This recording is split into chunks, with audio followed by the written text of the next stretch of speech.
आज इस देश में फिर से एक और बात ये साबित हो गई और एक और बार ये साबित हो गई कि आप इस देश के सिविल सर्वेंट्स को, administrative officers, IAS IPS officers को चाहे कितनी भी पावर और अथॉरिटी क्यों न दे दें, इस देश के जो पॉलिटिकल लीडर्स हैं वो अपने अंडर काम करने वाले एडमिनिस्ट्रेटिव सिविल सर्वेंट्स के साथ हर तरीके की बदतमीजी करते ही करते हैं। और आप वो सभी यूपीएससी सिविल सर्विसेज एस्पिरेंट्स, आप लोगों के सामने क्या उदाहरण पेश किया जा रहा है हमारे देश के राजनेताओं के द्वारा कि यहां पर राजस्थान में एक कांग्रेस के नेता ने एक पर्टिकुलर एसडीएम को पब्लिक प्लेस में सैकड़ों लोगों के सामने उसके साथ मारपीट की, उसे थप्पड़ मारे, सिर्फ इसीलिए क्योंकि वो एसडीएम कानून फॉलो कर रहा था और उस राजनेता के ऑर्डर्स को मानने को तैयार नहीं था। इमेजिन करिए कि आपके सिलेक्शन के बाद अगर इसी तरीके की हरकत आपके साथ हो तो आपका इमीडिएट रिएक्शन क्या होगा? क्या आज भी आपके मन और दिमाग में यह सवाल नहीं आता कि क्या अगर इस देश के एसडीएम, आईएएस और दूसरे ऑफिसर्स अगर सुरक्षित नहीं हैं तो इस देश के आम लोग क्या सुरक्षित होंगे? जब इस देश का कानून और पुलिस एक किसी नॉर्मल से अधिकारी की सुरक्षा नहीं कर पा रहा है तो देश के नागरिकों की सुरक्षा इन राजनेताओं के द्वारा क्या ही की जाएगी। तो राजस्थान में ये जो मामला हुआ है कि एक राजनेता के द्वारा एक एसडीएम के साथ मारपीट की गई है, इसके बाद किस तरीके के यहां पर एक्शंस लिए गए हैं और नॉर्मली किस तरीके के एक्शन लिए जाने चाहिए थे भारतीय न्याय संहिता में, सीआरपीसी में और संविधान में इनके प्रोटेक्शन के किस तरीके के प्रोविजन हैं, आज के इस वीडियो में हम इसी चीज को डिटेल में और आसान भाषा में समझने की कोशिश करेंगे। Welcome to Chahal academy, this is Anubhav Deepani. तो ये हाल ही में जो केस हमारे सामने हुआ है, यहां पर इसमें हमें यह देखने को मिला है कि जब यहां पर राजनेता के द्वारा मारपीट की गई थी एक एसडीएम के साथ तो तुरंत के तुरंत यहां पर सबसे पहले उस पर्टिकुलर एसडीएम को एक एफआईआर दर्ज करनी चाहिए। हम यहां पर नॉर्मली बात ये कर रहे हैं कि अगर किसी व्यक्ति के साथ ऐसा होता है तो सबसे पहले उसे क्या करना चाहिए। वैसे अगर इस पर्टिकुलर केस की बात की जाए तो इस नेता को एक दिन के बाद ही अरेस्ट कर लिया गया और उस पर अलग अलग धाराएं भी लगाई गई हैं। लेकिन अगर किसी एसडीएम के साथ, किसी स्टेट या फिर सेंट्रल सिविल सर्वेंट के साथ ये होता है तो क्या किया जाना चाहिए? सबसे पहले यहां पर एक एफआईआर दर्ज होगी जिसे हम लोग फर्स्ट इंफॉर्मेशन रिपोर्ट के नाम से जानते हैं और यहां पर भारतीय न्याय संहिता के अलग अलग सेक्शन जैसे 223, 224 और 225 के तहत यहां पर केस दर्ज किया जाएगा। इसके अलावा सीआरपीसी के सेक्शन 154 के तहत एक इन्वेस्टिगेशन उस पर्टिकुलर राजनेता के खिलाफ यहां पर शुरू की जाएगी। अब यहां पर जब ये एफआईआर दर्ज हो जाती है, इसके बाद उस पर्टिकुलर ऑफिसर को एक इंटरनल कंप्लेंट सिस्टम को फॉलो करना होता है, यानी कि सबसे पहले वो पर्टिकुलर एसडीएम जो है वो अपने सीनियर को इस बारे में इन्फॉर्म करेगा। उदाहरण के तौर पर अगर आप एक एडमिनिस्ट्रेटिव ऑफिसर हैं और आपके साथ इस तरीके की चीजें होती हैं तो सबसे पहले आप अपने सीनियर ऑफिसर जैसे चीफ सेक्रेटरी को या फिर डायरेक्टर ऑफ जनरल पुलिस को यहां पर सबसे पहले इन्फॉर्म करेंगे और पर्टिकुलर इंटरनल इन्वेस्टिगेशन की यहां पर डिमांड करेंगे। और मान लीजिए कि वो राजनेता जिसने आपके साथ मारपीट की है, अगर वो ऑलरेडी एक इलेक्टेड रिप्रेजेंटेटिव है यानी कि ऑलरेडी एक एमपी या एमएलए है तो इसकी शिकायत आपको इलेक्शन कमीशन से भी करनी चाहिए, क्योंकि इलेक्शन कमीशन के पास एक इलेक्टेड रिप्रेजेंटेटिव के खिलाफ इस तरीके के केसेस में पूरी तरीके से एक एक्शन लेने की अथॉरिटी होती ही होती है। अब हम लोग यहां पर यह समझने की कोशिश करते हैं कि वो जो सिविल सर्वेंट है जिसके साथ इस तरीके का दुर्व्यवहार किया गया है, मिसबिहेव किया गया है, ये एक सीआरपीसी या भारतीय न्याय संहिता के कानूनों के खिलाफ तो जाता ही है, लेकिन उसके आर्टिकल नंबर 14 और आर्टिकल नंबर 21 के फंडामेंटल राइट्स के अगेंस्ट भी जाता है। क्योंकि आर्टिकल नंबर 21 में हम लिबर्टी की भी बात करते हैं और आर्टिकल नंबर 14 में हम इक्वालिटी की भी बात करते हैं और इन दोनों मौलिक अधिकारों का जो वायलेशन है उस एसडीएम का किया गया है इस पर्टिकुलर राजनेता के द्वारा। लेकिन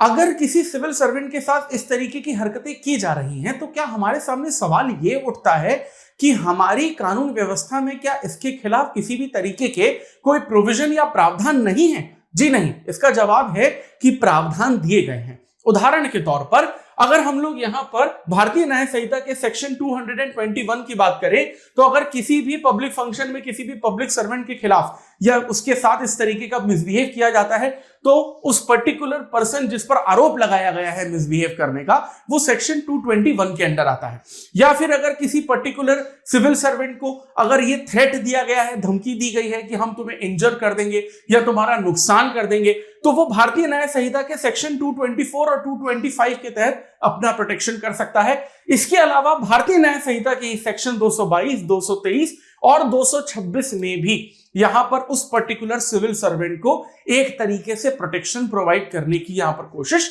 की गई है। अब अलग अलग स्टेट्स की हम लोग बात करें तो अलग अलग स्टेट्स ने भी अपने सिविल सर्वेंट्स के प्रोटेक्शन के लिए कानून बनाए हैं। अब यहां पर एक और चीज समझने की बात यह है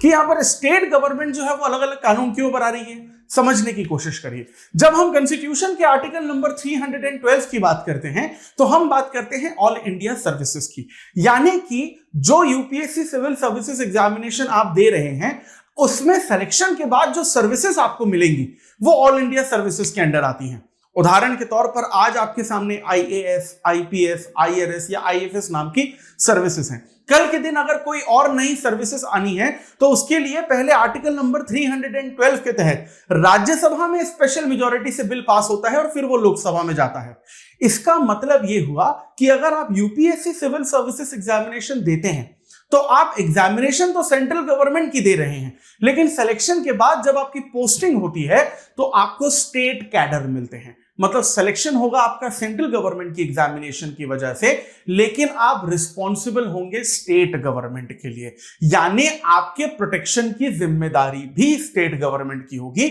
इसीलिए अलग अलग स्टेट्स में इन सिविल सर्वेंट के प्रोटेक्शन की बात हम लोग यहां पर करते हैं और देखते हैं। उदाहरण के तौर पर अगर हम लोग सबसे पहले Bihar administrative services and rules and Bihar services classification control and appeal rule 2005 की बात करें तो यहां पर इस पर्टिकुलर कानून में बिहार सरकार ने यह कहा है कि किसी भी तरीके का कोई राजनेता, चाहे वो छोटे कद का हो या बड़े पद पर हो, किसी भी सिविल सर्वेंट को पब्लिकली या प्राइवेटली इस तरीके से असॉल्ट नहीं कर सकता, फिजिकली या फिर ओरली असॉल्ट नहीं कर सकता है। और साथ ही साथ Bihar protection of interest of public servant act 1999 भी एक तरीके से लीगल प्रोसीडिंग और सेफगार्ड जो है स्टेट लेवल पे बिहार के सिविल सर्वेंट्स को प्रोवाइड करता है। इसी तरीके के और भी एग्जाम्पल हमें देखने को मिलते हैं, लेकिन अभी जो हाल ही में जो केस हुआ है वो राजस्थान का है, जिसके बारे में हम लोग यहां पर बात कर रहे हैं। अब इसी तरीके के इंसिडेंट से रिलेटेड होता कमेटी ने भी रिकमेंडेशन यहां पर दिए थे, और होता कमेटी ने ये रिकमेंडेशन दिया था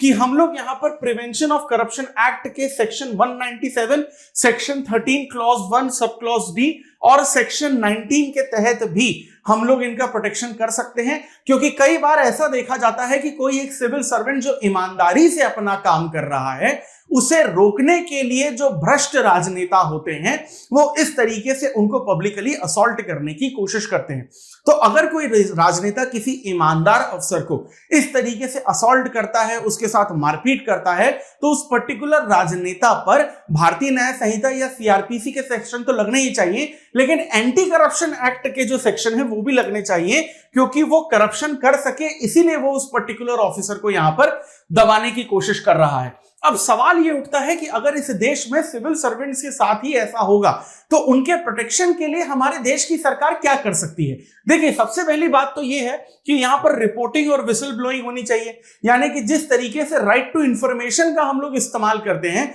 सरकार से अलग अलग तरीके की सूचनाएं निकालते हैं जो आरटीआई एक्टिविस्ट के द्वारा की जाती है, जिन्हें हम विसल ब्लोअर कहते हैं, इसी तरीके की जो विसल ब्लोइंग है वो सिविल सर्वेंट्स के प्रोटेक्शन के लिए भी जरूरी है। या फिर इसके लिए भी एक स्पेशल पुलिस प्रोटेक्शन एस्टैब्लिश की जानी चाहिए कि पुलिस की कोई एक टुकड़ी या फिर पुलिस का कोई एक ग्रुप इस बात के लिए तैनात हो कि कोई भी आम आदमी हो चाहे राजनेता हो सिविल सर्वेंट के साथ बदतमीजी न कर पाए। और सिविल सर्वेंट्स की ट्रेनिंग में भी यह पूरी तरीके से शामिल होना चाहिए कि आप अगर जब सिविल सर्वेंट बनते हैं और आपके साथ इस तरीके की बदतमीजी की जाती है तो आपको किस तरीके से मेंटली और इमोशनली स्ट्रांग रहना है, किस तरीके से रिएक्ट करना है। आपको कानून अपने हाथ में नहीं लेना है, लेकिन शांति से सारी सिचुएशन को संभालना है और कानूनी गाइडलाइंस को यहां पर फॉलो करना है। प्लस जिस तरीके से कॉलेजेस में हमें एंटी रैगिंग कमिटीज देखने को मिलती हैं, सिविल सर्वेंट्स के प्रोटेक्शन के लिए एंटी हरासमेंट कमिटीज भी इस देश में होनी चाहिए कि यानी कल के दिन अगर आप आईएएस बनते हैं या स्टेट पीएससी के एग्जामिनेशन क्रैक करते हैं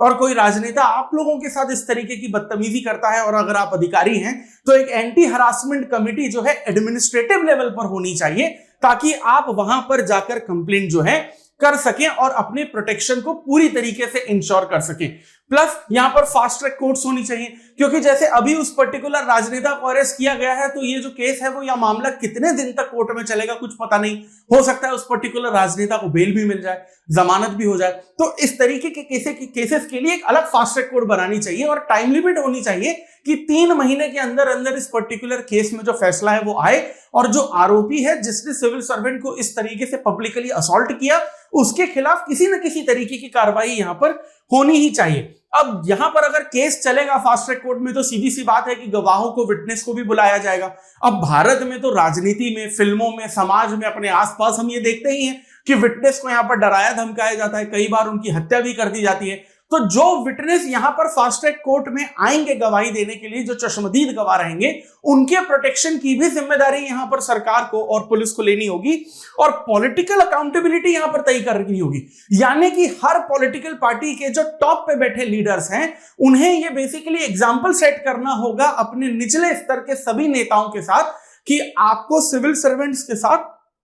एक सही तरीके से बिहेव करना है और इस तरीके की हरकतें नहीं होनी चाहिए क्योंकि जब तक पॉलिटिकल पार्टी जिम्मेदारी, रिस्पॉन्सिबिलिटी, अकाउंटेबिलिटी नहीं लेती, इस तरीके के जो केसेस हैं हमें हर बार देखने को मिल सकते हैं। तो कमेंट सेक्शन में बताइएगा कि ये जो राजस्थान में अभी हाल ही में आपको मामला देखने को मिला है इस पर आपका क्या कहना है, राजस्थान की सरकार को इस पर क्या एक्शन लिया जाना चाहिए, प्लस यहां पर जो वो एसडीएम है जिसके साथ इस तरीके की चीज हुई है क्या उस राजनेता के खिलाफ मानहानि का जो दावा है वो ठोका जाना चाहिए और किस तरीके का कॉम्पनसेशन उस एसडीएम को दिया जाना चाहिए और इसमें सबसे बड़ी जिम्मेदारी किसके ऊपर होगी। आप लोगों का क्या कहना है यूट्यूब के कमेंट सेक्शन में जरूर बताइए और इसी तरीके के इंटरेस्टिंग टॉपिक को अगर आप डिटेल में और आसान भाषा में समझना चाहते हैं जो आपकी यूपीएससी सिविल सर्विसेज एग्जामिनेशन की प्रिपरेशन को और आसान बनाएगा और जीएस पेपर 2 के गवर्नेंस के टॉपिक्स को और क्लियर करेगा, तो उसके लिए चहल एकेडमी के साथ जुड़े रहिए। इस वीडियो को ज्यादा से ज्यादा लाइक और शेयर करिए